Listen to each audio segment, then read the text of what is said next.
What we've developed is a workshop where it's essentially a team building workshop, and what we do is we place people into an intense pressure kitchen environment and we make it comparative to their work environment. They come in and they learn a little bit about themselves, they learn to understand their preferred communication style, as well as how to motivate and influence people and really tap into someone else's level. They do this by understanding what makes them tick, what their preferences are, and the way that we get the message across is we actually pop them into the kitchen in sections that might be relevant to tasks that people of that energy style might actually take on as a natural level outside of the kitchen space.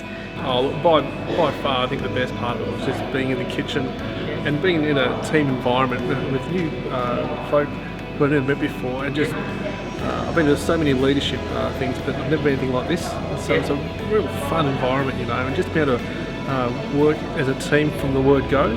Yeah, that was. I couldn't got the smile on my face when I first got in the kitchen. It was great. Yeah. We did it because we want people to know that they can achieve things. Basically, we want to show people that you can be unique, you don't have to conform, and you can still achieve.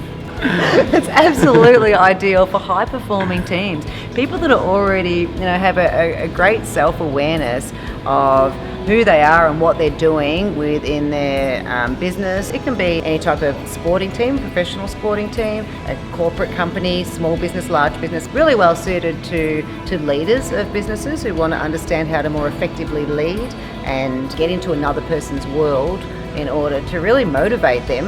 It also opens up an awareness as to where your strengths lie and your weaknesses lie. When you understand where your strengths lie, then you're able to use those and put them to better use in order to improve your performance within your team as well.